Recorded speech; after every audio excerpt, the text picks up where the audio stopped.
Good evening, everyone. My name is Amy Skillman, and I am director of the MA in Cultural Sustainability at Goucher College. I want to welcome you to tonight's conversation about using oral histories to enhance awareness of social justice concerns. Before we begin, a couple of quick reminders. Closed captioning is available by clicking the CC button at the bottom of your screen, especially if you're on a laptop. We are recording this, so if you prefer not to be on screen, simply turn off your video.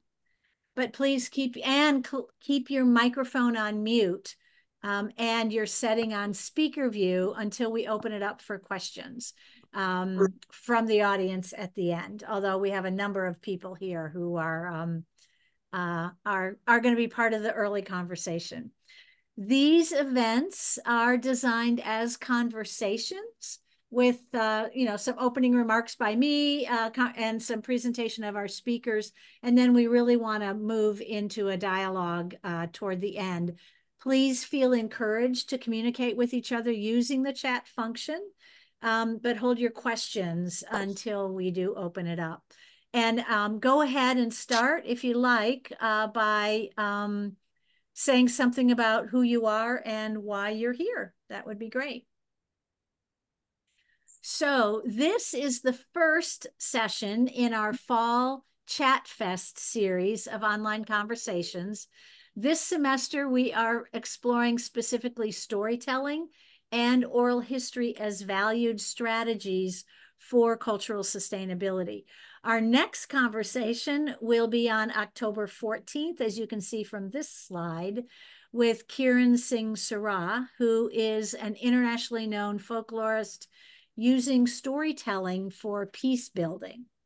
Then on November 20th, you can join us for Why Cultural Sustainability, which is a conversation with some of the faculty and alums in our program, our MA program, that will be talking about the value of cultural sustainability in their lives.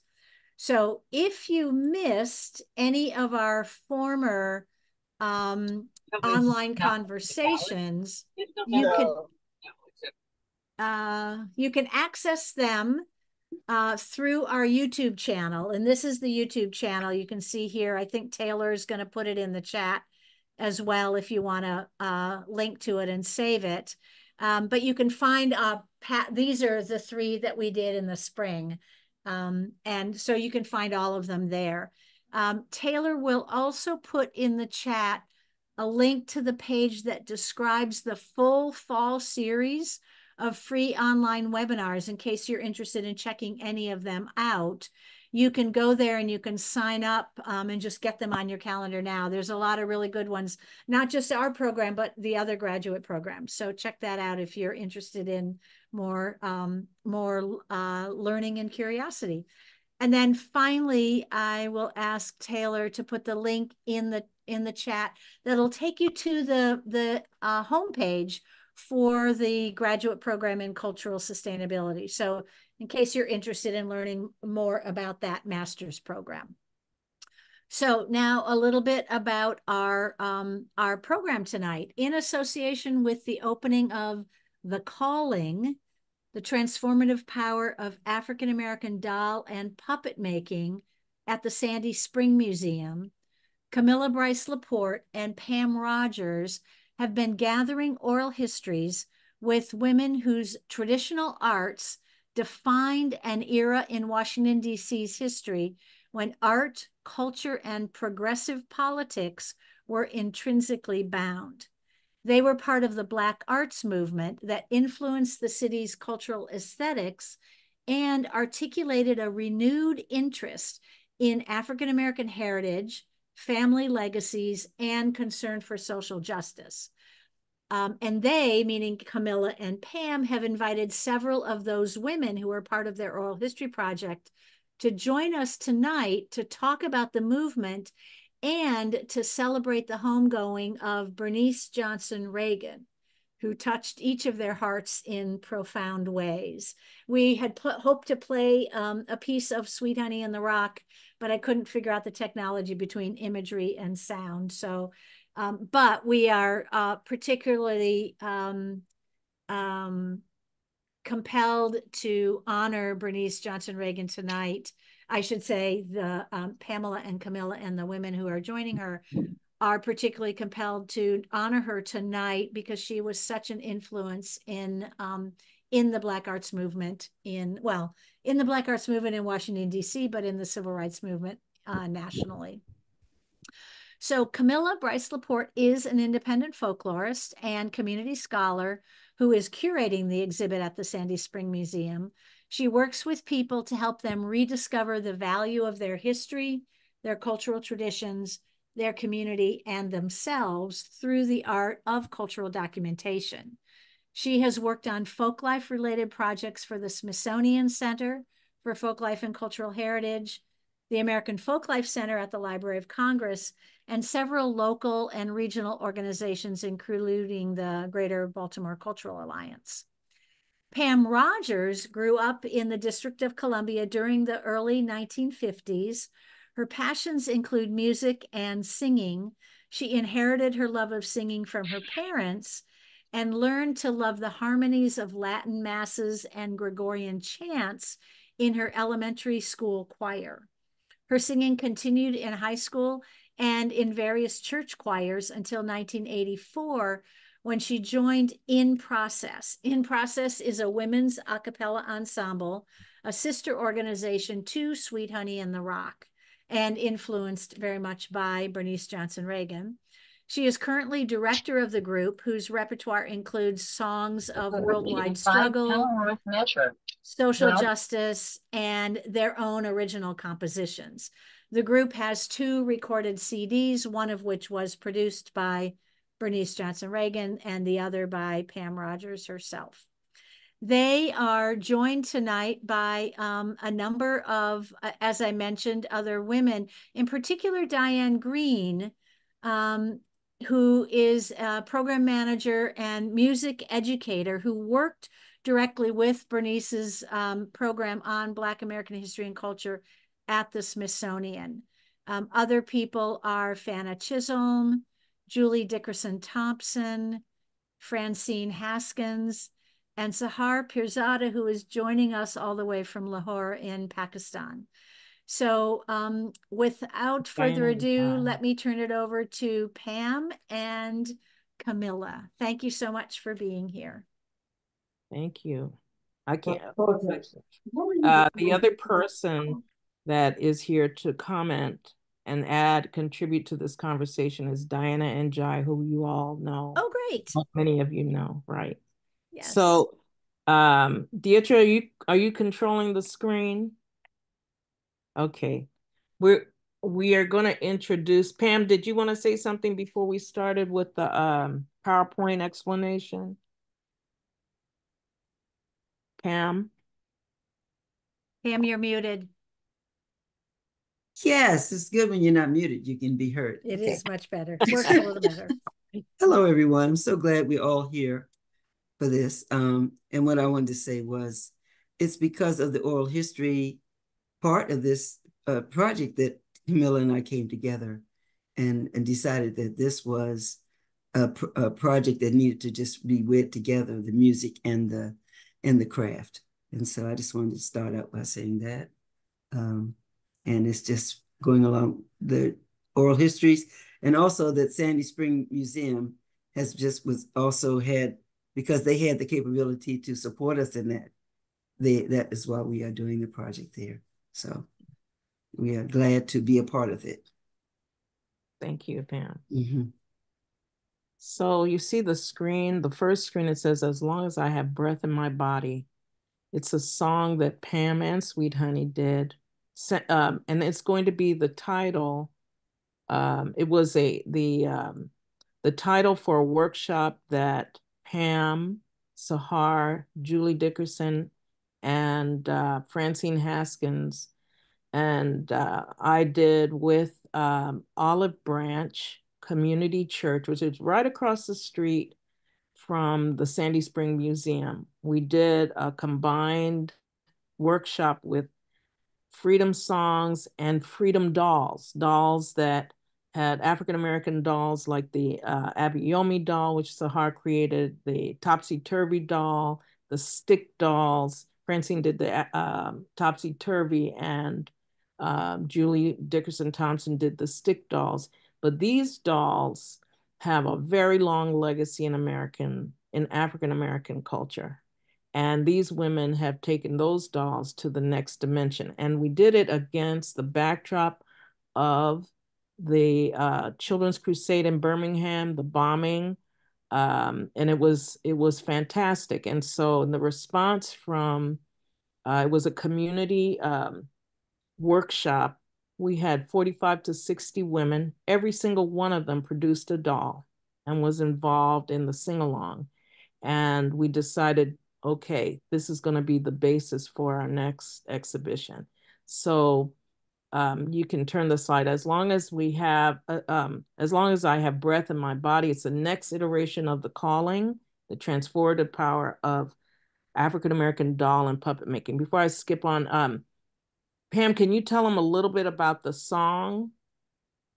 So this is a song that was written by Bernice Johnson Reagon. And it was when it was when Wilmington 10 were being tried. And one of the mothers told Bernice, said these words to Bernice, that she was going to just keep struggling until, as long as she had breath in her body, she was going to fight what they were doing to her children. So that's why we are using this as the theme for the exhibit of In Process. And it not only speaks to the struggle, but to the artists that you're going to meet who have, both musicians and artists have worked tirelessly. They're not just making art, they're in the business of preserving culture, and they're part of very long legacies. And we thought it aptly described what they were doing. Correct, Pam? Yes. So we decided, we kept looking for another title. We tried all these other, but this one, especially after Bernice's passing, it just hit home. So next slide. The first slide was from our exhibition in New York. Our exhibition in New York dealt with, it was about the makers. It was about the process of making. The exhibition existed in 4 domains: the exhibit, which was the actual items, the program book, the signage, and also the space, which was converted into a studio. You're going to hear some more from Sahar, but Sahar, do you want to talk? Sahar was the artistic director, and why was it important to have a space that reflected us? Can you tell us quickly? Is she there? She's in Lahore, Pakistan, so we may have some issues, but okay, I had to unmute myself. Oh, okay. I'm sorry.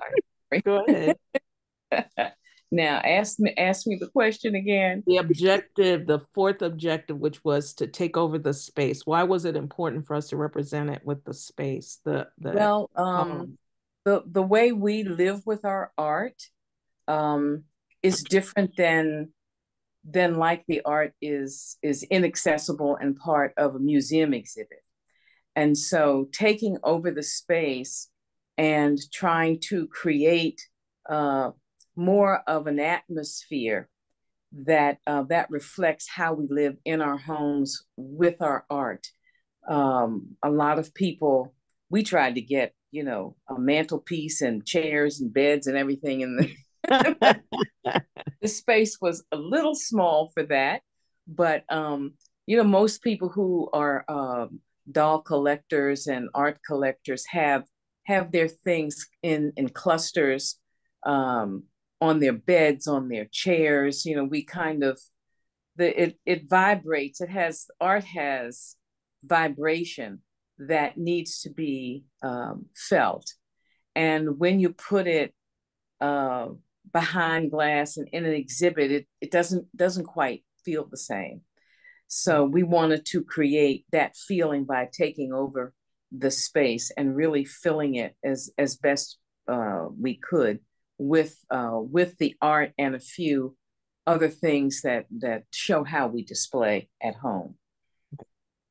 So that one day Pam and I were sitting at the exhibit, and she was telling me about, Pam had also, thank you, Sahar. Pam had also brought music to our exhibit. We created Diana's son, Alburio and Jai created a slideshow, and Pam put the music behind it, and it all made sense. The slideshow would play throughout the day, and we would hear and process the same way that we would listen to Sweet Honey or these other groups. It set the tone for the kind of work we were doing. And Pam was talking about how she had this dream. In Process's anniversary was coming up. She had this dream to do this project. She and Diane Green were actually already on the way to try to do some documentation of the work that they had done within Process and also with Sweet Honey. So then the idea, I knew of the work that we had already started documenting our doll artists at Sandy Spring. We brought the idea to Sandy Spring, and we decided a collaboration was in order. So this project is a collaboration between In Process and the Village of African American Doll Makers. Now, In Process, as it says here on the screen, is an a cappella ensemble. It's been around since 1980. Right, Pam? Did you want to tell any more about it? Well, it was started by Sweet Honey in the Rock as a workshop in 1979. And, so and after a couple of years of being a workshop, we became our own independent group. But, it was a transformation. The whole process of being a part in a group that was mentored by Sweet Honey was transformational for all the women that were in there. Right. So, and they showed us parts of our culture that we weren't familiar with. And so it was just for each person, it was just a different experience. So we want to share that experience that we've had over the years and what that meant to us through our exhibit. Mm-hmm. Next slide, Deatra. Next slide. Can you hear me? Okay. Back. There you go. So this is us in New York. And I don't know if Francine is close by or Julie is close by. But Julie, Francine, and I, Diana on occasion, and Kabibi on occasion would be the journey girls. We would travel throughout our region, discovering different places that needed our blessing. Generally, there were cemeteries or old forgotten Black towns and communities. And in the process, it began to impact our work. And when we were in Baltimore, Francine had this bright eye. We knew this exhibit was coming up. We were going to do an exhibition, and it kept growing as most of my work does. It expands. And Francine had this idea for doing the village. Is she there? Francine, are you around? Is Julie there? I'm here. Okay, good. So the Village of African American Doll and Craft Makers actually came out of an idea. Can you tell them about that, Francine? In doing doll making, my dolls have evolved from small gingerbread-like dolls to life-size dolls and mixed media. And I always want other doll makers to make, I want us to make dolls in the same scale, like very large, and put them together like a village. So Kabibi thought that was a good idea, and she said that was what she wanted for the show. So I took fabric and created a backdrop from a shower curtain that had a city scene and Hoover cloth and different things in some of my dolls. And then I brought in the rest of the doll makers had dolls on the same scale or a little bit smaller but it created a village, a city, a scene, a group of people. They were all different, so it wasn't as if all the dolls looked like my doll. And what was interesting about this group, we realized, and you'll see also in that group, that in that photograph, you'll see a picture of Phyllis Mae Machunda and Steve Zeitland, is that we were all well over 50, and we had all been impacted by the social justice movements, the civil rights era, the Black Power era, the whether we knew it or not, Afro-Cobra, the Harlem Renaissance, and it showed up in our work. Her doll became her installation, both at that's Francine's installation, both at our Baltimore exhibition, and then again in the New York exhibition. For me, it reflected not only the doll's work, but the migratory pattern of African descendants in the mid and early 20th century. We all have different backgrounds, but we all created a community, and it was expressed in this thing. And you'll see it later on. But that was, so in this picture, I think there are 26 of us that were in exhibit in New York. We didn't know how, it scared everybody, but we had a beautiful space because each doll artist had at least one doll there. And it was not only dolls. We had textile artists like Diana and Jai. We had puppeteers like Schroeder Cherry and Paulette Richards, and Yolanda Sampson also involved. But these are figurative artists, handmade figurative artists doing representational work. Next slide. So Sandy Spring Museum, this is Wen Hong.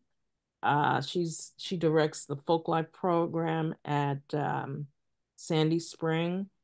And she approached us about bringing it here. And this is Diane Green, who I don't know if she's around, but she can talk a little bit about that.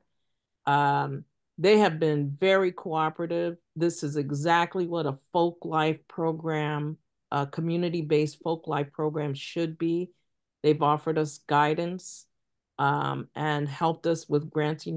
Raising the money is always an issue, but they are going to help us with installation and with producing a program book. The program book is very important because for a lot of African-American artists, what we've learned is that they're not necessarily covered in the same way that non-Black artists are. That impacts dollars and cents, but it also impacts how the work and the traditions are attributed. This is no guesswork. We ask the artists, they are actually the informants in this project. We ask them, what is motivating you? There is a spirituality to this work. There's a consciousness to this work that they all share. And one of the things that we try to do is give them an opportunity to speak for themselves about their work, about their process, and about the guiding forces of their work. Is Julie there? Hi, I'm here. Okay, did you want to say something about that? You were really the one that really pushed. You weren't the only one. Francine pushed hard, but for us to do the programs and make sure that we have proper documentation of the work. It is very important. You were well ahead of me with the Library of Congress, but even locally, the Martin Luther King Library is collecting and archiving because they are seeing not just the importance of your catalog and the stories and the work that went into it, but into the whole story of spaces, artist spaces that have disappeared, the fact that all of this is now history. So it's important to document and record. Right. So for as long as I have breath in my body, thank you, Julie. Thank you, Francine. As long as I have breath in my body will be a multifaceted project, as it says here, multi-tiered project. And it's looking at our multiple identities. So the conversations that we're having now about who's Black and who's not Black enough, all of that, we understand how broad that term African American woman or male is. It's huge. And it encompasses a lot of cultural and ethnic and racial identities, all of that. And we need to be responsible and in control of it. We also have to not only share our own research, but gather research from people who may be outside of our immediate circle of friends and professional colleagues who are actually doing the work. So with this exhibition, we're doing oral history. We're collecting oral histories from the people who are involved in the exhibition, but we're also taking our artists out into the community, one, to share their art, and secondly, to collect the art and the stories that are there and watch how it impacts what they do. This is going to be a multi-year project. We know this. It will involve performance. It will involve archiving Pam's vast collection of music created just by and process alone, and making sure that the doll artists, that their voices are recorded, that their voices are preserved, and that the art, the traditional arts of African Americans is presented in context. Okay. Next slide. I just wanted to say one thing. And it's actually, it's a quote of Bernice that said, she says, in our culture, anything you do disappears the moment you stop doing it. Yes. And this is why it's so important to get the oral histories. Right. Because if we don't do it, if we're not doing it this very moment, then how is anybody going to know in the future what we did? Right. Right. So I want to just throw that in, because I know that Diane Green and I have been trying to get that part of our work done. I think our first concept of this was like 2008, 2008 or something. So it's been a long time coming for us. Right. And I know it has been for the doll makers as well. Right. Thank you. So we normally, when we go out on the road, we have a meal. And it's amazing that almost spontaneously, the spiritual part of what we do comes into play. So we break bread together. We have a meal. This one was led by Tracy Nana O'Connor, who will be our photographer for the project. This is Julie and Francine. But the embodiment of unity and spirituality and upliftment is in everything that we do. And it's one of the things that we don't talk about, but it's there. We don't talk about it publicly, but it's there, is the spiritual nature of the work. Sahar, you want to talk a little bit about that? I'm jumping you in. I'm pushing you to the river. What do you want to say? Also the first screen. Because one of the things I do is the doll making, but the other thing that I do is clothing design, costume design. And with all of those things, there is something more than just the interest in making money from what I do. One has to have that part, but there's also a teaching aspect, often unbeknownst to the purchasers, but the use of symbolism, in the costuming and in the clothing, and I differentiate between the two. It's really important for people to understand that what they wear and what they surround themselves with. Again, I'll use the term vibration. It has a spiritual vibration, and the actual art of producing does something to the soul and to the spirit. And so it's important for us to have the workshops and teach people that there is something that they can do creatively to help open themselves up and receive whatever kind of spirituality they're comfortable with. My Abiomi dolls are dolls that were made during the Middle Passage and at other times by slave women who would tear their own clothes and make these knotted rag dolls. And those dolls were made to bring comfort to children as well as adults who obviously in being brought over slaves and during the Middle Passage, lost relatives, lost their homes. And these dolls were supposed to be a joyful reminder of those things. And so when I make the dolls, I try to do no sewing. I try to do it in the same spirit that our ancestors did to make dolls from scraps, and so that it is also a sustainable aspect. So, thank you.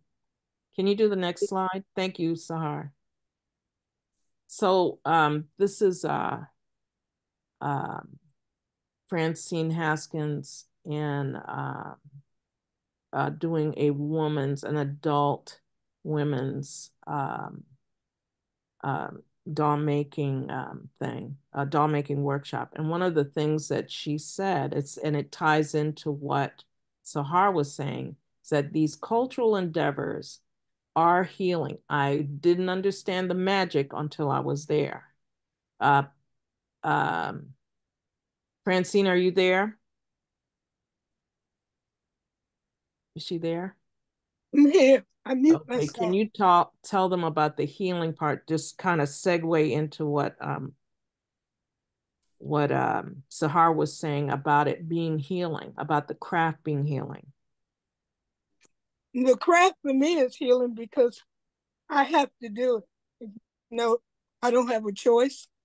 And I started doing my art because I didn't see myself. I was born in the late 40s, so I didn't see myself. So I had to, by the 70s, I decided to create what I saw, the neighborhoods I came from, and the sewing and the cloth and telling the stories. There were many, many adult people my age who also didn't see themselves. So this is like a healing to know that we are valuable. We don't need anybody to tell us we're valuable. And just the history, that's been my whole career. That's been the whole artist community, Black artist communities healing and goal is to let people, for us not to be invisible. So I always find the textiles, the dolls, adult women, even men, they're very excited just to make dolls, to sew, to create, to collect. It's healing and just doing something that comes from your spirit that you're supposed to be doing. And it is reflective of who you are. It's unapologetic. Correct. Thank you, Francine. Can you turn to the next slide? So many of our, this is from Catherine Bowser, who was the person who created book cover. She's actually Sahara's cousin. But many of the women and men involved in this came out of the civil rights movement. They were participants. What Francine just said is one of the principles of the Black Power movement, was to see yourself and unapologetically believe in yourself, and without having to cater to a mainstream, which was largely white, largely male. You define, it's about self-definition. It's about moving forward. And helping your community. So this is intrinsic to what these artists do. This is Catherine Bowser was among the Harvard students that went to Alabama to do voting rights. Can you turn to the next slide? Another one of our artists, Elaine Robnett Moore, was responsible for building this apartment complex in St. Louis. It's a lower income apartment complex and one of the first of its kind. Next one. And here's Fana, you're next. And this sense of self-expression, of doing, of defining yourself, of figuring out old traditions and making them resonate in contemporary times. That was born during the same era as the Civil Rights Movement. Now, we have figures like Stokely Carmichael and H. Rap Brown and all of these who we associate with the civil rights and the progressive movements, but it was also individuals who it was just the timing. It was individuals who just decided, I'm going to make a change. I'm going to do something different. I need to do something different. And one of them was Bernice's natural hairstylist, who is Fana Chisholm. She's right here with us. Fana, how are you? Can you hear me? We can't hear you.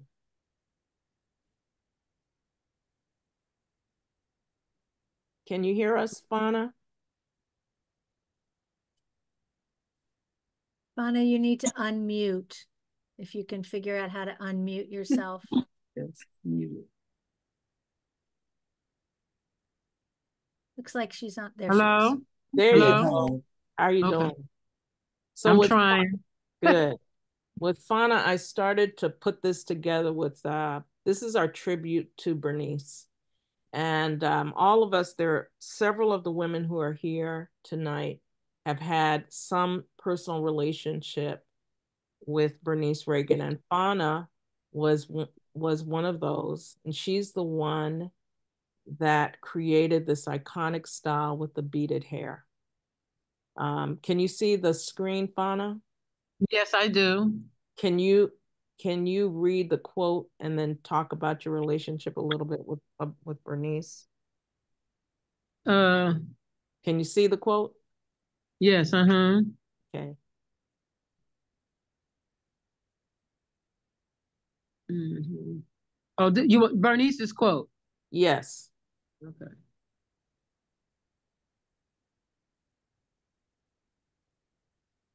Can you see it? Yes, I'm looking. Okay. All right, go ahead. So you want me to? Yeah, go ahead and read it. Oh, you want me to read this out loud? Okay, I'm sorry. Yeah.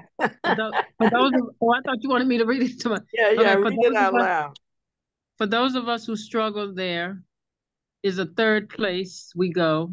And in that place, the rules and structures of both places are suspended. We negotiate a new system, which itself is usually moving. It is a hybrid system. So we don't move totally from one place to another, but we construct a new network of rules and regulations and standards that are a shifting blend. Bernice Johnson Reagon. Right. That kind of describes who you are, I thought, to me, because you are a shifting blend. Can you talk a little bit about how you met Bernice and how it changed your life? And how your work tied into the movement. Okay. I really don't even remember how I met Bernice, to be honest with you. But back in the late '70s when I first came, I'm from Kentucky, but I'm from Lexington, Kentucky, and I came here with some sisters from the West Coast. Sister by the name of Nawili, who is my mentor. I learned came here to do hair uh, uh, because we knew we had something extravagant in the artwork in hair that we were doing out in California that we didn't think was on the East Coast, and when we got here, it wasn't. So we just knew we had something special, and so we left LA and went on this self-produced and financed braiding tour we call ourselves doing, and went to Kentucky first, and we went to Wisconsin, and then we went to Chicago, then Wisconsin, then we came here, and we all just knew somebody at each house, so we would stay in people's homes for a couple of weeks and put some heads out, and then everybody was like, oh, okay, I gotta have it. So when we got here, we just came here to really chill out and relax. And but of course our hair was done, so everybody wanted it because, like I said, we had the beading technique and the hair wrapping and the intricate braids that weren't out here on this side yet, and they was created by this sister named Malakia, who was Nawili's mentor. So I ended up staying in D.C. and doing the hair thing, and then some kind of way I hooked up with Bernice, and then she did this. She got all of us together, and she let me produce this. I guess it was like a symposium all day long at the museum that Saturday, I remember. And she had me to gather up other braiders and other people that were into the culture, because at that time it wasn't a place to, in terms of the workplace, it was like taboo to have natural hair in the workplace. So we did the seminar all day that day and just exchanging ideas and techniques and teaching each other different things. And then that led me, I guess, maybe to meeting you and Diane some kind of way, right, Camille, right, with the Folk Life Festival. Then I ended up being at the Folk Life Festival. Anytime you guys could get me there, Diane, and anything had to do with beading and hair and stuff like that, you guys would always have me there. But she influenced my life a great deal because, like I said, I didn't even really know her, and she put that together for us. And then by that, I had created this style called the bead cap. And now Willie created it, actually. She created the first one on my head back in California when I first met her. And so it looked literally like a hat on your head because you didn't see any hair. It just was a beads. And so Bernice had me to do her hair after the symposium. And actually, I was kind of scared because Bernice has such a stoic, kind of stern personality. So I knew she was going to be sitting up under me because back then it was taking like 12 to 15 hours to complete one head. And so I don't remember a lot of talking going on during that time, but the relationship just developed, and she helped me, just kind of get out there in terms of being here in DC and then hooking me up with the networking and leading me to the right people and forces in my life here in DC. You had your grandmother used to do hair too, right? Wasn't it your grandmother who did hair? Yes, exactly. What made you decide? What made you? It seemed like it was not symbolic of the era, but there's a word that means that. I mean, there was an impulse during that era to do something different, to do something Black. What was it for you? Well, I really didn't plan to do hair. I didn't plan any of my life right now, really. Even, I'm a chef now as well. I didn't really plan any of it. I didn't grow up in Kentucky saying I'm going to do hair like my grandmother. I was always with my grandmother a lot, and she done my hair, of course. But back then we were wearing, when I was old enough, we had perms, and we didn't wear a lot of cornrows in Kentucky. I learned how to braid on the back porch from a young lady named Charmaine, told us how to all do cornrows, but we really didn't implement it into our styles a lot. And so my life, hair just came to me. I guess it's through the DNA though, but hair just came to me because my grandmother was the only licensed hairstylist, as I am now too. But all the women in my family can do hair. Everybody do hair. Nobody went to school for it like she and I did, but everybody can do hair. So I don't know. When I came to DC, like I said, the other ladies, they were from California, and they returned back home because we had been traveling for like 4 months, and one of them had her baby with us and everything. And so I just some kind of way didn't know nobody in DC before I got here. You know, I'm 17, 18. My mother's like, well, you going back. I was out in California initially with my aunt. That's how I ended up there. And she's the one that told me about Nawili. So after we got here, and the spirit, I don't know what it was, but I just told my mother, I said, I'm not coming back. I don't know if it was because it was so chocolate city and the culture just felt so rich. And I had never seen nothing like that before coming from Kentucky and all the colorful people. And you know, it just kept me, the spirit just kept me here. So I told my mother I'm gonna stay here for a little while, and that's what happened. My life just came to me. I didn't plan any of it. So after that, I ended up doing everybody's head. I mean, it was the thing. I mean, it was you know, if you had your hair done by Fauna, I mean, nobody had to ask you. It just was a style, that a look that nobody had ever seen, and people would literally like, Fauna done your hair. People would even ask me because I'd done my own hair at the time. Would come up to me, Fauna done your hair? Did Fauna do your, you know? So it was a style, and I guess that just was, now Willie was probably my conduit in California to get me to this place here in DC. So I ended up staying here and doing hair shows and taking people back and forth to Africa, and with a Henderson Travel Group of Gaynell Henderson. You know, we put hair shows on over in Dakar, Senegal, that got implemented by not got implemented, got sanctioned by the mayor over there at the time. And, you know, they named me first international braider of the year. That was back in 1983. So before internet, you know, Gaynell just said, we just said, we're going to go do this. And we done it. We had no connections with nobody over there. We just done it when we got there. So it's been a lot. And I'm thankful and I'm blessed. Cause like I said, I came here, and as you say all the time, Camille, you always tell me, you said you raised yourself, because I was literally about 17. Yes, yes. And change the environment around you. What's the next slide, Deidre? Deidre? Thank you. Julie? Can you see this? Wow.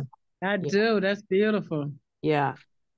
Julie's also one of our doll makers and artists, was one of the first people to create the album covers for Sweet Honey, and it changed her life too. Julie, I don't see her. Is she there? Okay. Yeah, I think she was here. I've been here. I just didn't know I had muted. Anyway. All right. Can you read the quote? This is our tribute. Can you see it and read it? Yes, it's wonderful. If every moment is sacred, and if you are amazed and in awe most of the time when you find yourself breathing and not crazy, then you are in a state of constant thankfulness, worship, and humility. Bernice Johnson Reagon. Yeah. Can you talk about this? Can you talk about Bernice and your connection and your spirituality?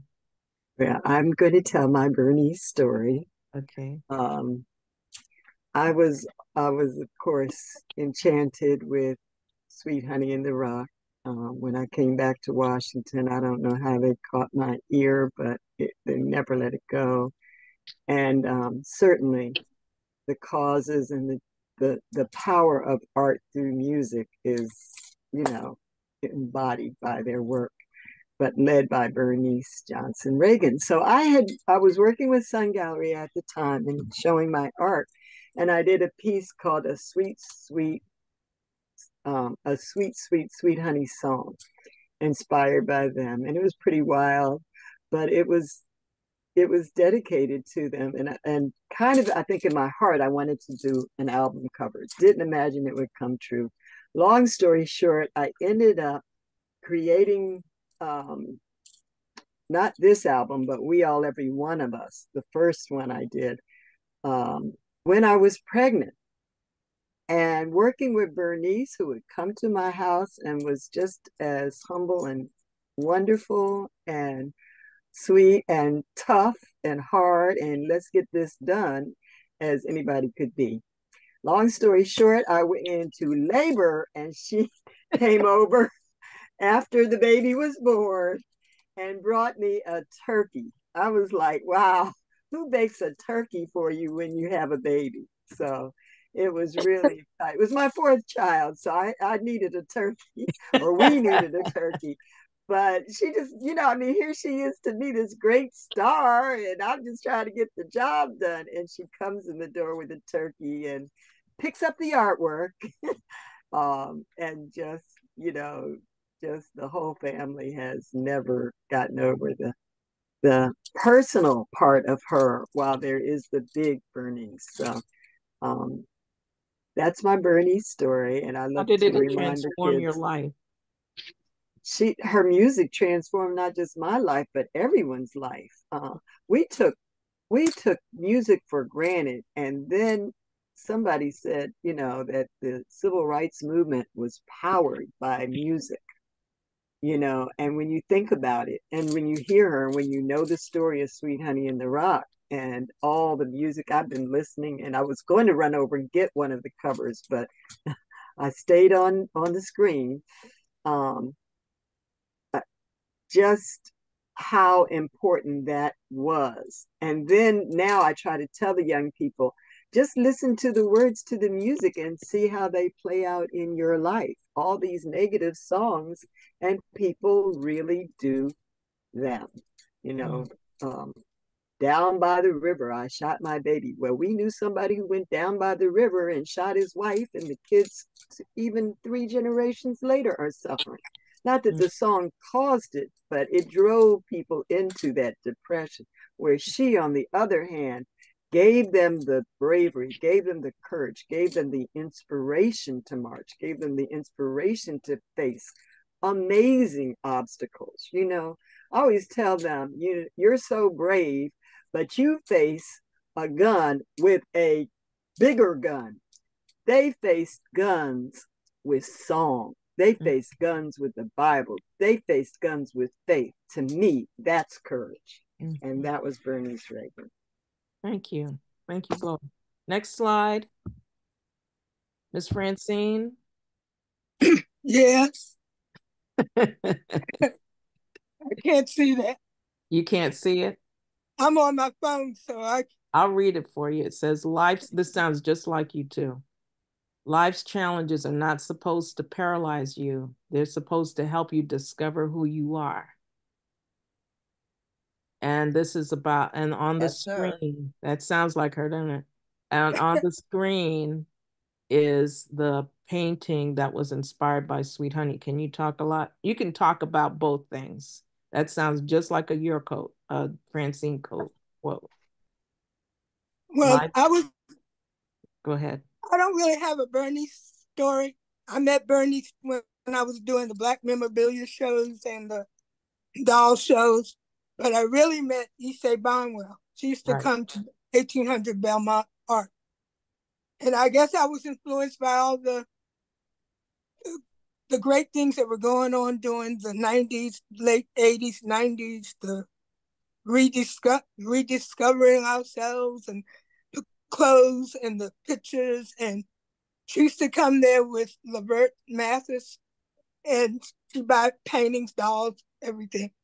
But one day she came in, and I thought, I'm going to do a painting, acapella. It's called acapella rhythms, and I'm going to do that. And I did it, but unfortunately, I didn't tell her that she was my inspiration. She bought a print. Someone else bought the original. I have it here because I have to touch it up. But that was always one of my, I have it in note cards too, but that was the inspiration from just the energy and the spiritual tone of the time. Can you tell them quickly about Belmont Group and what it meant to walk into Belmont? 1800 Belmont Art was a 3-story brick house in Adams Morgan. It was above Sun Gallery Goldsmith. Jamel Mims was the goldsmith. He had been there for, I guess, 10 years at least. And when he was in the basement part, but it was on the street, and the side street was the opening to 1800 Belmont. When it became empty, he convinced the landlord to rent to his artist friends, so that we all made something, and on the weekends we sold our product. And it went for 9 years. It was more than just selling, it was creating. It was a place people would come and tell us, get things off their chest. People would come 10 o'clock in the morning, and you'd see them come down the steps 8 o'clock at night when we were closing. They'd been there all the time, just going from room to room, creating. Some of them became artists too, but it was a great energy where that was the go-to place if people brought their friends in from out of town. It was, because we don't have now. We really don't have many places that African Americans can go to get their crafts that are made by the artists that are in there. We were there for 9 years. It was a stepping off point for a lot of different artists, and our legacy is that we still come together.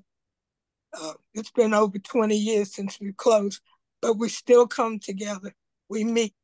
Fauna, everybody on your panel has been there or was part of that movement.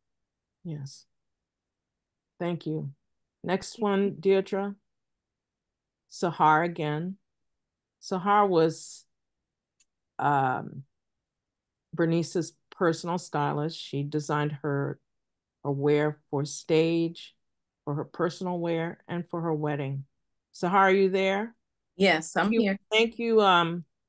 Thank you, Francine. Go ahead, Sahar. Can you see the screen? Yes. My God calls me in the morning dew.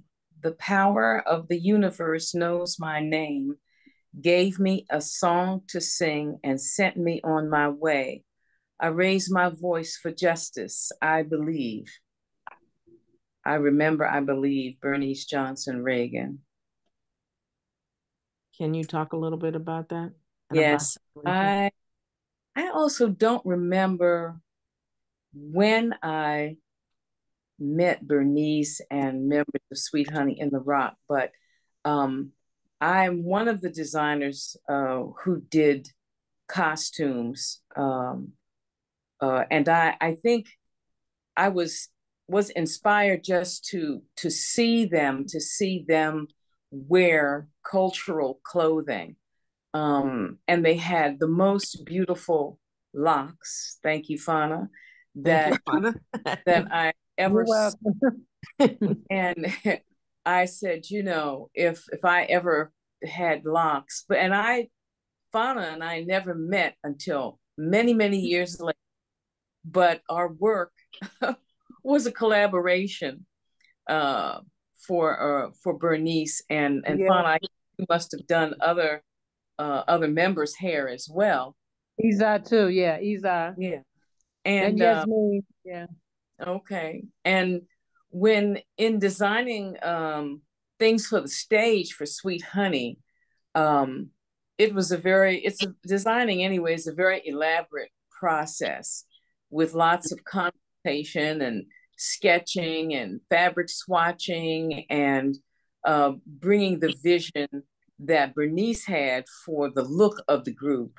That was my job when I was doing costumes. So it's a collaborative effort. And then moving on to do personal, I was very honored to do a lot of the personal wardrobing for Bernice and Adisa. And it was always inspiring just to listen to Bernice talk. There was a resonance in her voice, and she spoke very carefully and purposefully.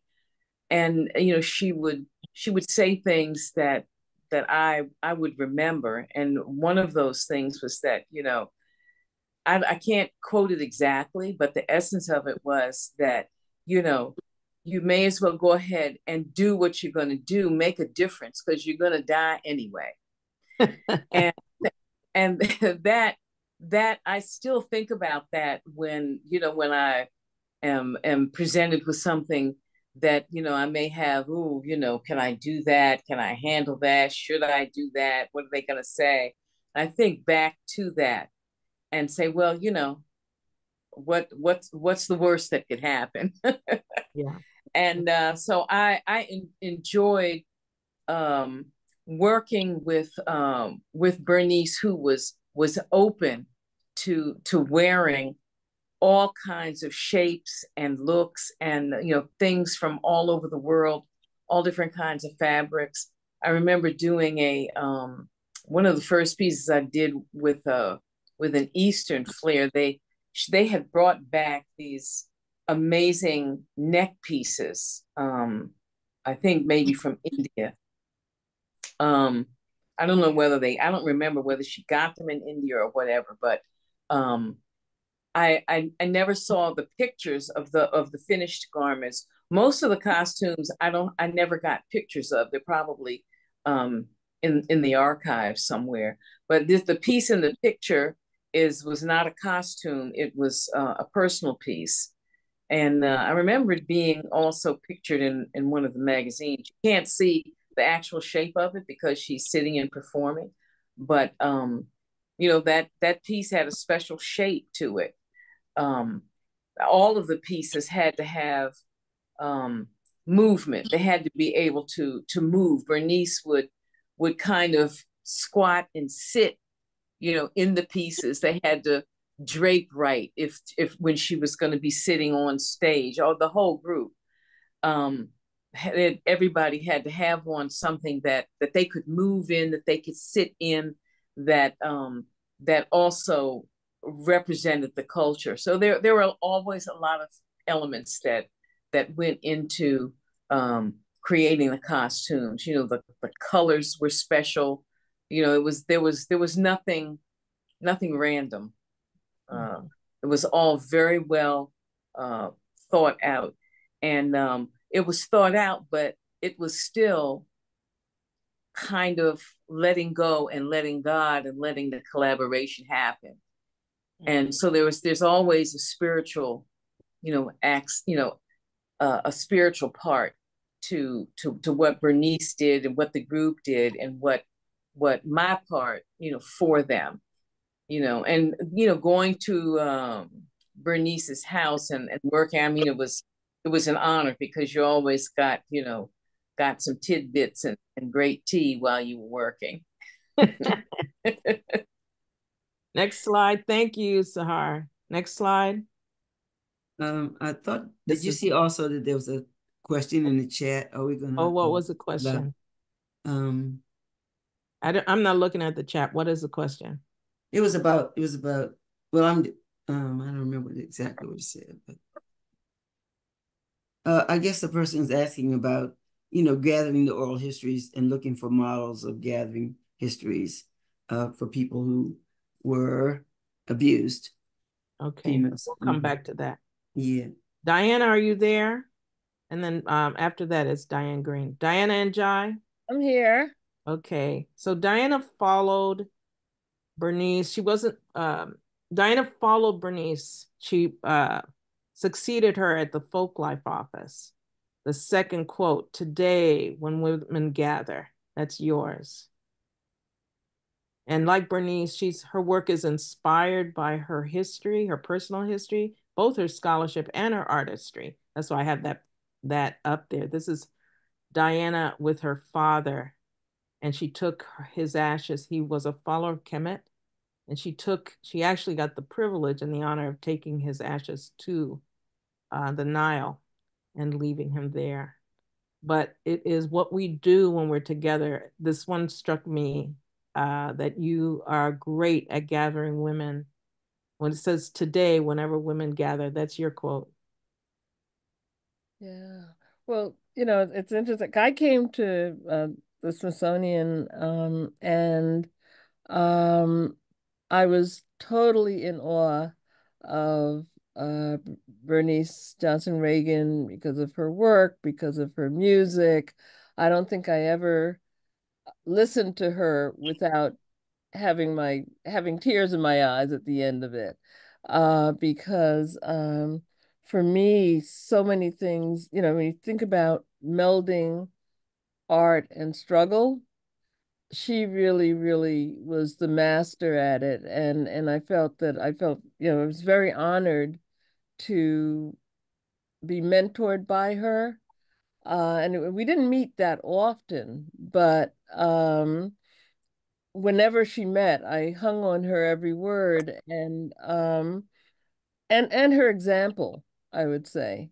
And part of what that was in terms of her music and her music research, um, I think that that was some of the inspiration in terms of looking at not only my own craft but my own research into that visual aspect of artistry that was just as much a part of Sweet Honey and what Bernice did the as song and the research on song.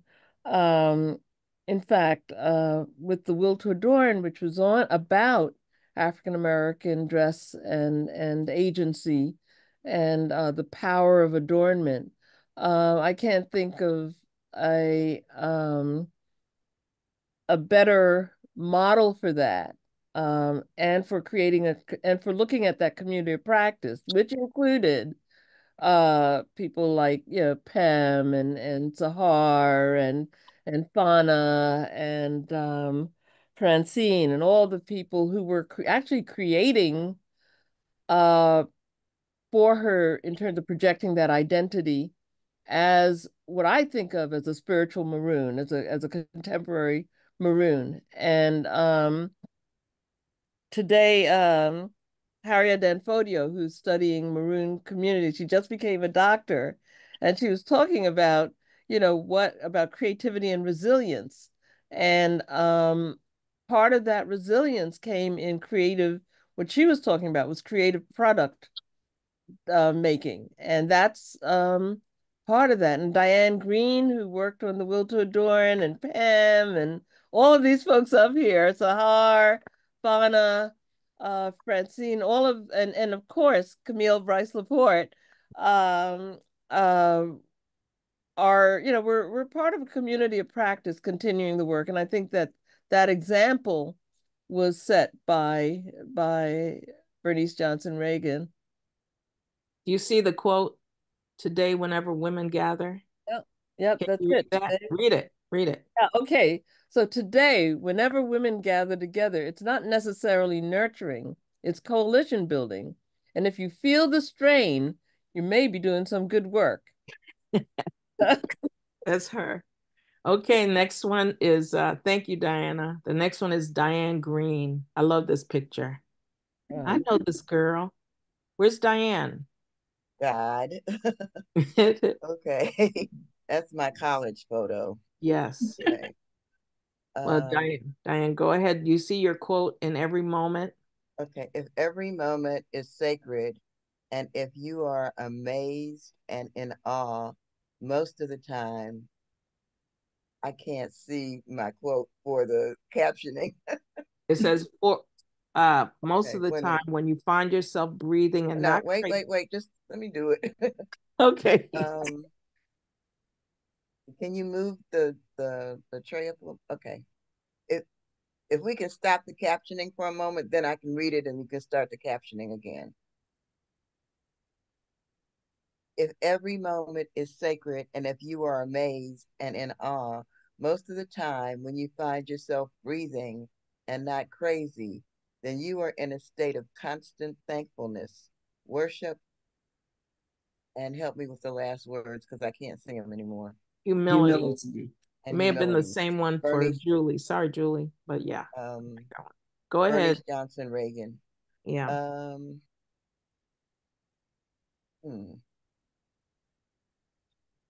There's an unconscious and a conscious kind of knowing of Bernice. And when I met her, if I'm going to be material, I can say I met her the first time in the early spring of 1981 when I just moved to D.C.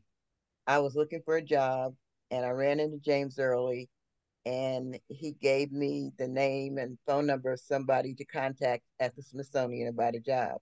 Now, it wasn't Bernice directly. It was actually the person who was working on the project as a project administrator, and that was Philippa Thompson Jackson, who I still know and who is still a close friend, and she is in our circle of creative women.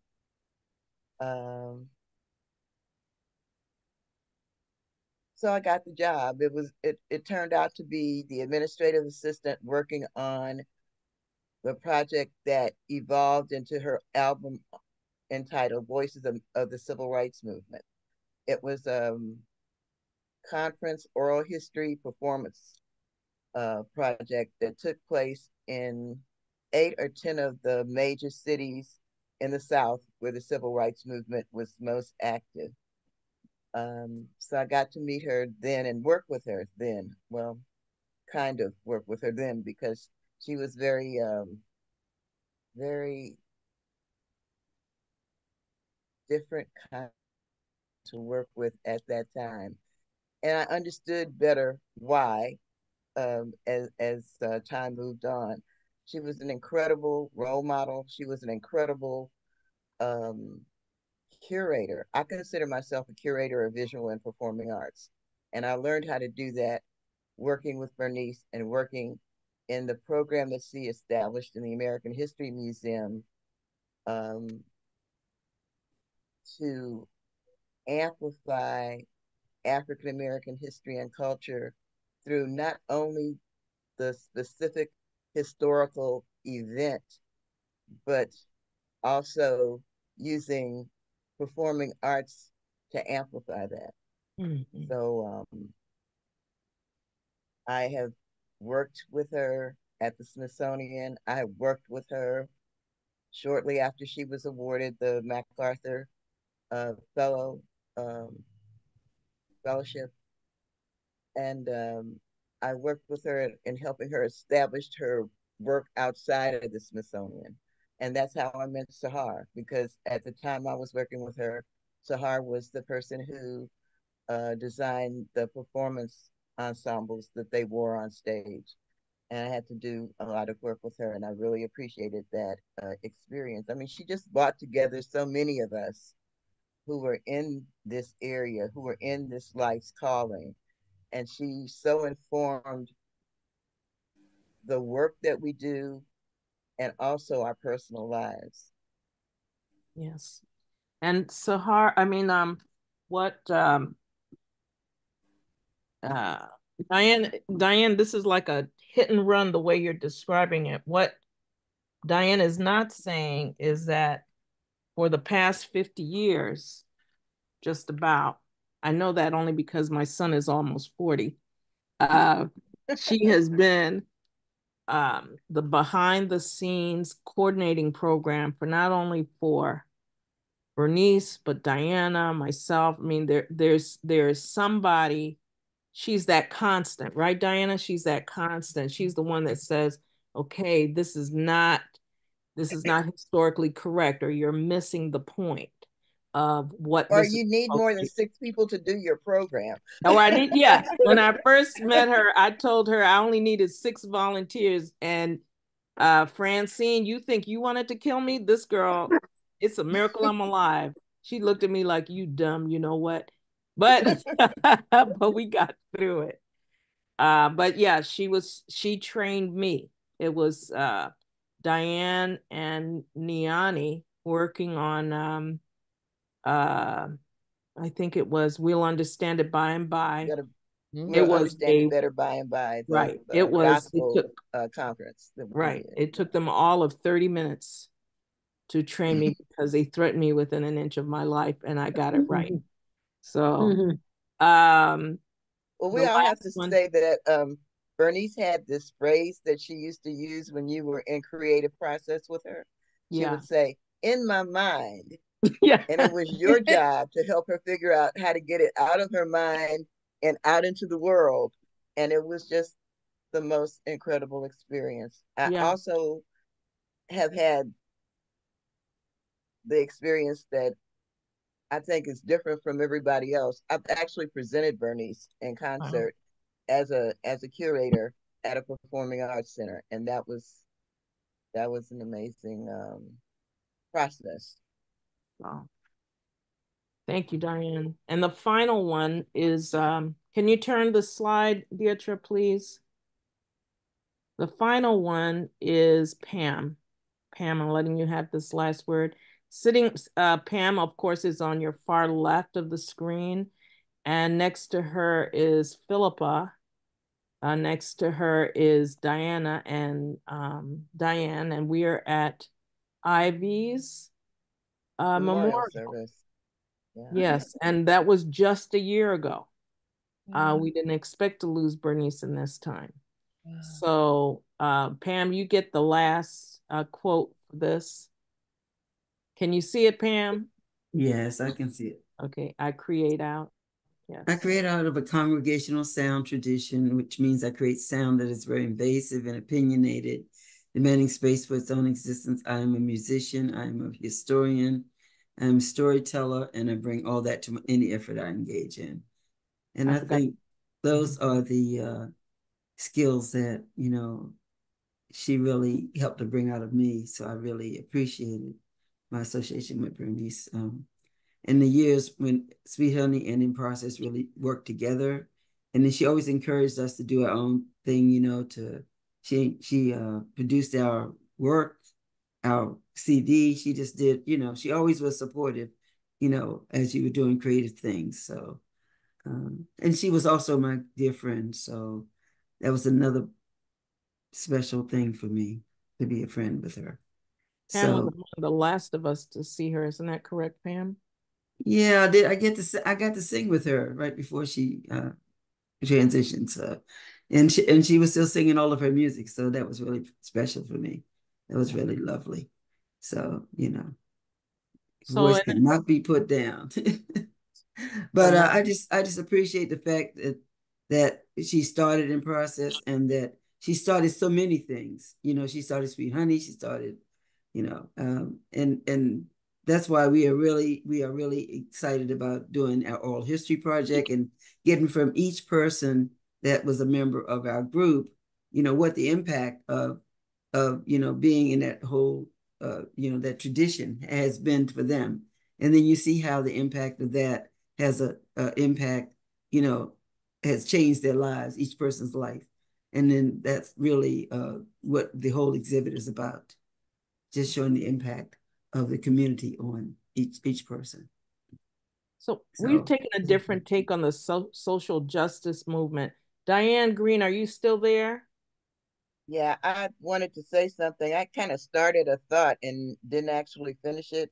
I was talking about the material part of meeting Bernice and knowing Bernice and working with Bernice, but there's kind of a spiritual part that I haven't really quite figured out in terms of how that fits in my life.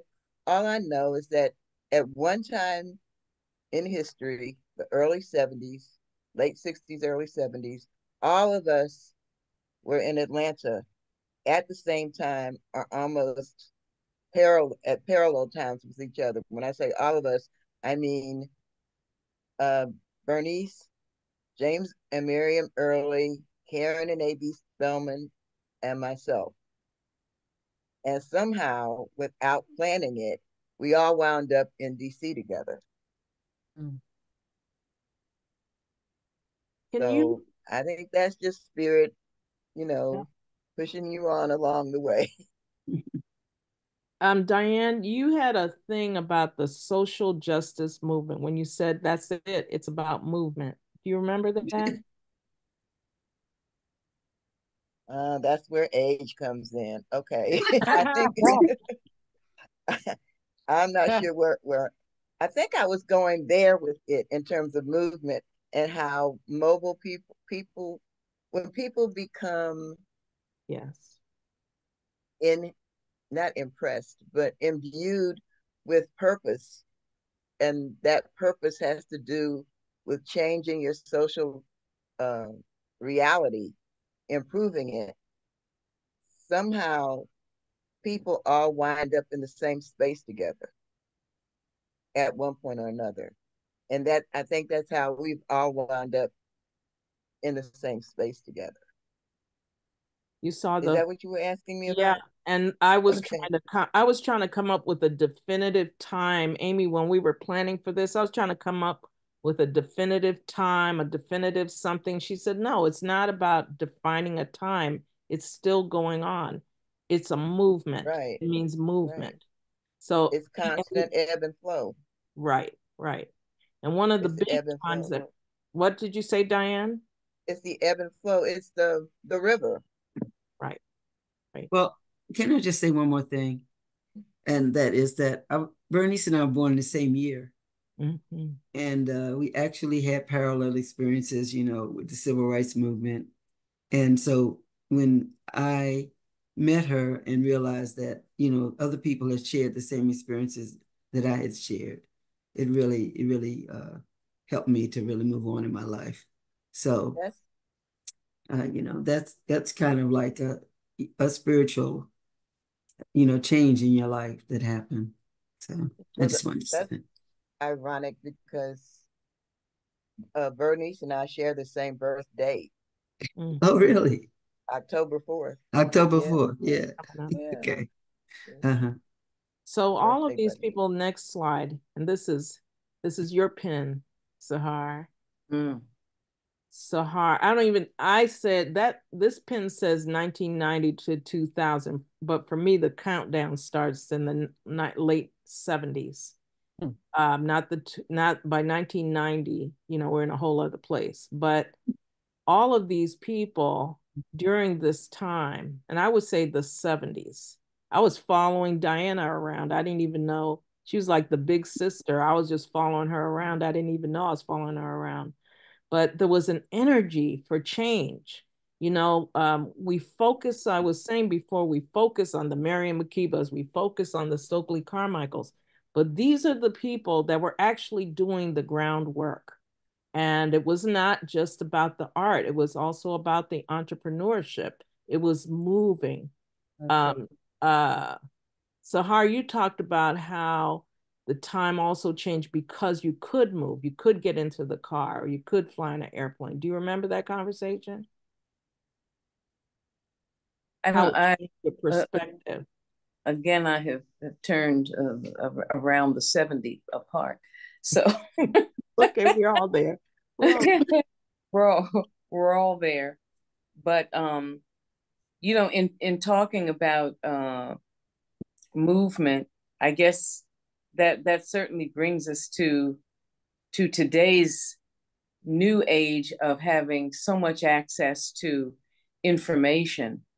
That all of that was important. And during this, what I think did Marvin create this pin? That's his hand. That's his hand. That's his handprint. Yeah. That's his handprint. You know, I think it was kind of to put a stamp on the time period, which I agree with you had to be earlier than that, but it was going on for a long time. And I think the gathering of so many of us who were not only from the area, who grew up in DC, and who came, other artists who came into DC. I think that movement was necessary. There were a number of stores. I don't know whether you have time to even talk about Toast and Strawberries and Maya Gallery. Next slide. Wonderful thing. That wonderful thing. There's Toast and Strawberries. The next slide also, Deidre, I think the next there were all of these places in DC that where when people would come to town, just like Francine said, these places were places where you could find handmade art by African American artists that you couldn't find anyplace else. So these places actually became, you know, like a tourist attraction almost. I mean, you didn't come to DC without going to Toast and Strawberries. You know, even those of us who were in DC, I used to dress up, like a hippie and go to Toasted Strawberry too. And Yeah. so there was a time period where there was a lot of movement. Howard University was there, so that was a draw. There were stores, along that Georgia Avenue corridor. So there was a lot going on, on campus, and that campus also brought in a lot of people from all over the world, and I think it kind of, DC became kind of a center. I mean, and Howard University is still called the Black Mecca. I don't know how much of a Mecca it is now. I haven't been on campus in a long time. I really miss that vibration, as I was there in the College of Fine Arts when AfriCobra, those folks were all my teachers. So there was definitely an influence on the movement through arts. And that's something that, interestingly, has kind of had a resurgence now. And I think that has to do with so much movement and so much information. Hopefully we can continue to get correct information on to the next generation. Yeah. I have to speak up, though, Yes. for New York, yes. and Brooklyn specifically, because while stuff was going on in DC, things like the East Festival in Right. Brooklyn brought a lot of folks. What I realized when we were doing the early work, and you might remember this, Diane, for the Will to Adorn. It's so interesting because stuff was happening in New York, like Brenda Connor Bay had her place in Brooklyn, and then all the stuff around Spike Lee and Clinton Avenue, but also especially the East Festival, which is where I first met Marvin Sin. And I was thinking, and then there was Brenda Winstead on the West Coast who came to the East Coast. And when people talk about the Chitlin circuit, Yeah, there was also a Chitlin circuit for craft and for There was. Yep. there was some Chitlin circuit. Well, it was anything black visual and performing arts. I mean, I know a lot of times when people would come through WPFW, we just basically felt like we were living in a second Harlem Renaissance, except it was that corridor between DC and New York. That's right. That's right. But there was everything going in on between there. But there was something also, Francine, wasn't Atlanta also part of that circuit? Yes, it was the Black Arts Festival, the theater group. Yeah. That memorabilia, the doll show started. Right. Like Diana said, it was like the chicken circuit. Right. When I was 85, I quit my 9-to-5 job, and I was on that circuit too. So, yeah, and Chicago was in there too. Chicago had a vibrant art. And Detroit for dolls, also Detroit. So I'm going to jump in here. I think that this conversation could probably go on until midnight. Yeah. It's been fabulous to listen to you all talk. And I just wondered, Camila, if you wanted to open it up for questions from the audience, because I'm just mindful of our time. Yes, thank you. So I just wondered if there are any questions from the audience before we finish up. But first, let me just personally thank all of you for being here and for sharing your stories. I mean, these are amazing, and I love this process of a quote and to generate a story. We recorded it, so you'll have a copy of this to add to your collection at some point. Great. So thank you. And so much. we didn't know how it was going to go. As I told you, Amy, if we were in a room together, it would feel a lot different. It's very personal, right? Oh, this is felt very personal. Right. So I hope that you and the big thing, I think the big takeaway is that these are the creative people that are really behind all of those movements. You know, they have a timeline. It's the timelines are sometimes imposed on us. And this is what Deirdre is running through is the process that we had of creating that in New York. We're going to get better each time we do it. We knew, given who we were, that we had to have an interactive space. We knew, like with this slide, that we had to honor the ancestors. We had to talk about our predecessors. Next slide. We knew we had to talk about our spirituality. And Francine talks about in her poem, she talked about how we were all traveling by a different path. And there's a guy named Pratt who once said about he was considered a liberal, but he said when he was speaking about American Indians, he said, first you have to kill the Indian and then you save the man. And what we're trying to say is, no, we're not doing that. In order to know us, our spiritual self, our intellectual self, you have to also know our artistic self, that the things are not separate. They come together. Is there any question or anything? Does anyone have a question that you have for the artists or about this process? This oral history was done for this class.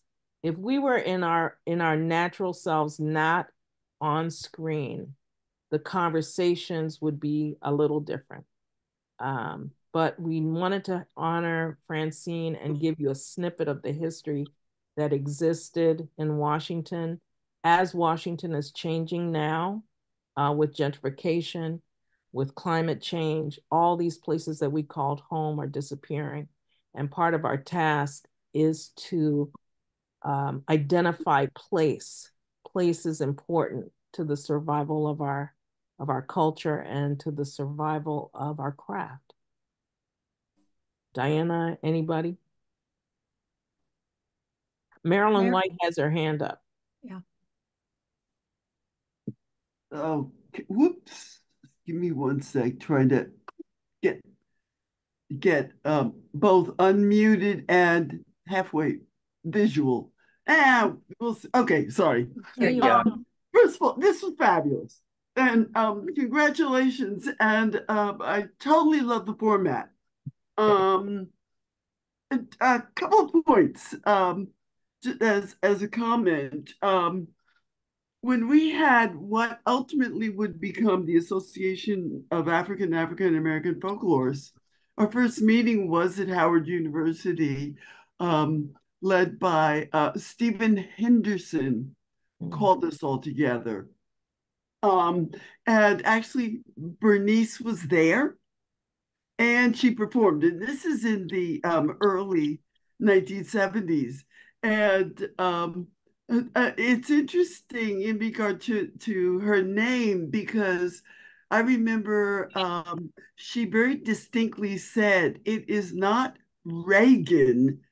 He might have been even Ronald Reagan, the president at the time. She said, my name is pronounced Reagan. And she was real clear about that. But one of the things, Fauna, if you're available, you talked about hairdressing and learning from family members, and it was only subsequent to your actually being a hairdresser that you went to Africa. And I was wondering the extent to which you either subsequently incorporated more African styles or realized that what you had learned is actually African, that, if it were possible, maybe through your family, to trace African styles that wound up with you that you subsequently realized were African. And this was fabulous. And I love the doll exhibit at City Lore. It was so privileged to see it. Thank you. Thank you. Yes, I definitely, it definitely has to be in my DNA. It's funny that you say that because just recently, about a week or two ago, I was showing Camille some other artwork that I do, and I do I feed animals. By being a chef, I have lots of. Sometimes I have extra food left over, so I don't like to throw anything away. So during COVID, some kind of way the spirit led me to go to the park and leave food for animals, but I designed it in an artistic way, and I was showing Camille pieces that I've done, and she said, "This is like what'd you say, the Dogo people, Camille?" It was identical to the Dogon dancers, right, Diana? It looked just like them. She didn't know what she was doing, but she did Dogon stilt dancers with Exactly. So I carrots. think Yeah, it yes, looked like it. exactly. And she showed me pictures of it, and it's exactly like the art that that comes just through me naturally. And so yes, I must trace that and find out because it has to be some DNA genetic ancestral link to me even doing hair because like I said, I didn't plan on being a hairstylist or artist at all when I was coming up. Even by being with my grandmother, I didn't aspire to do what she done. I loved her more than anything, but I never said I want to be a hairdresser like mama. It just came. So yeah, that definitely is a link to what we do here and going over there, being able to work with the sisters in Africa when we were doing that work.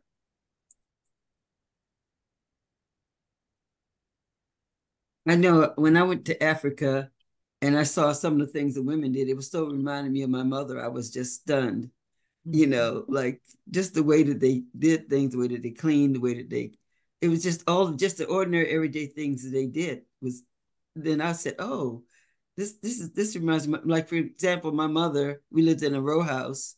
My mother would like sweep not only our steps and everything, but like the whole street. You know what I mean?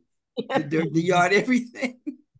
And I go to Africa all the women are sweeping, and I was like, oh my goodness, it was like my mother had stepped into Africa with me. So I think a lot of the things are that we do get that, and going back to Africa is a real reconnection. And when I went back and brought back some of the fabric and saw how the women sewed there, it just made me feel even more inspired to do more sewing. So yeah, just wanted to just say that. Yeah. So are there any other questions from the audience? There's a question in the chat box. Is there? Hi, Queen. Yeah. Thank you for joining us.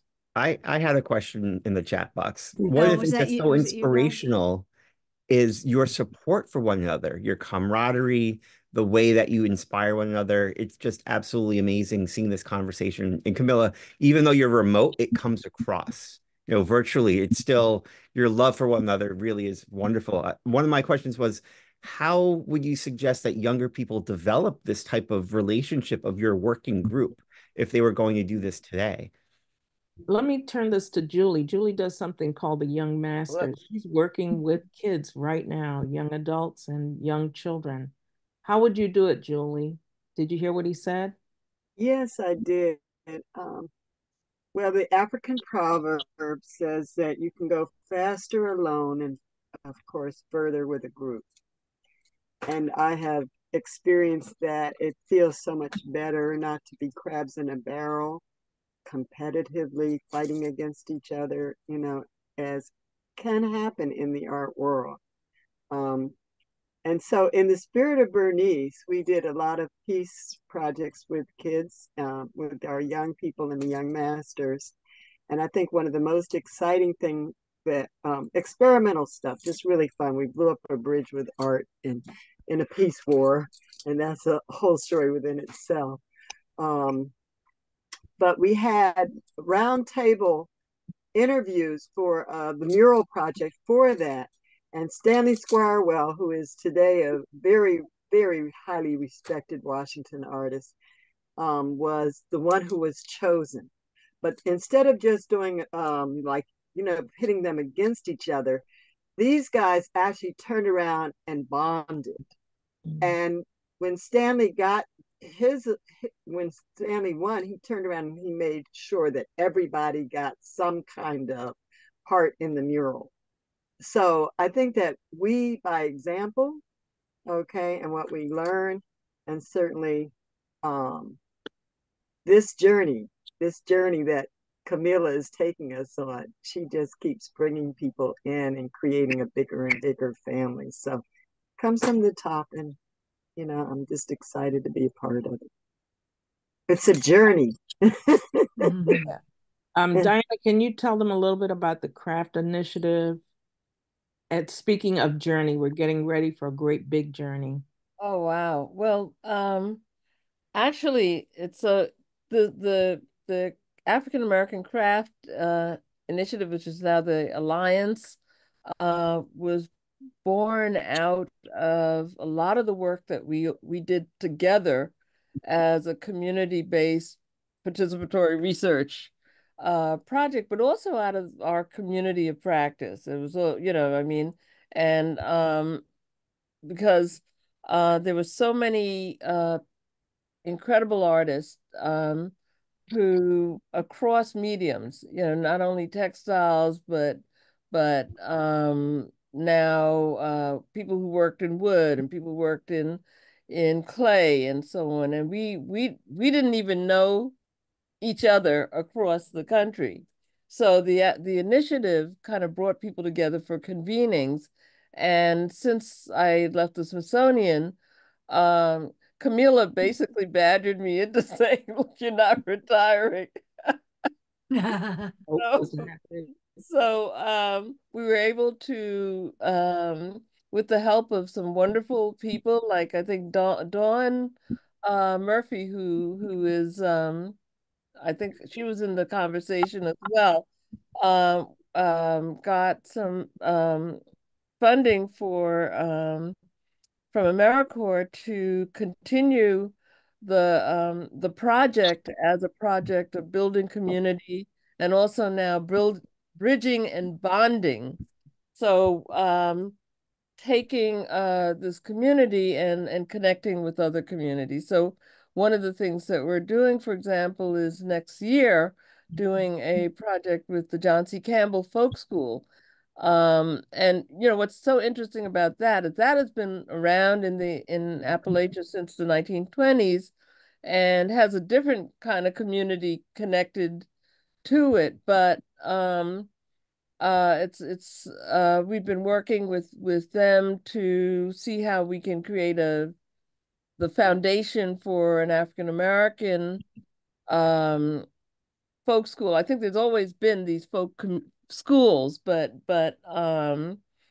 in African American communities, but this is to see how we can kind of not only make more visible, but also connect more people into these communities. I don't know if that's what you were. Well, it's one of the things that Marvin said when we were talking to him is that we have to do it purposefully and consciously. The issue is oftentimes that, those who live through various arts movements, they should be fluid, but they become interrupted by external forces, Right.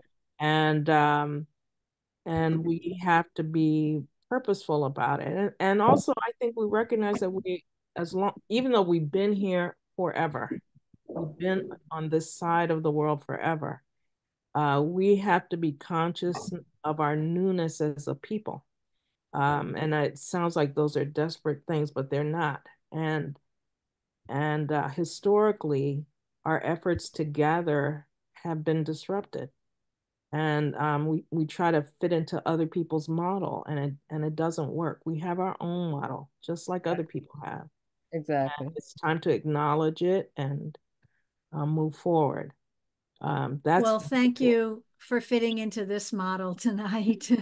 Thank you. I really appreciate it. Yeah, all of your stories have been so wonderful, and that, like Rob said, the relationships that you all have to each other is really apparent, even on a Zoom screen. So, okay. So I'm going to I'm going to end the conversation and thank you all for coming. I I apologize for cutting you off. I thought this has gone on, this has been fabulous. And I haven't wanted to cut it off at all because it's really been great.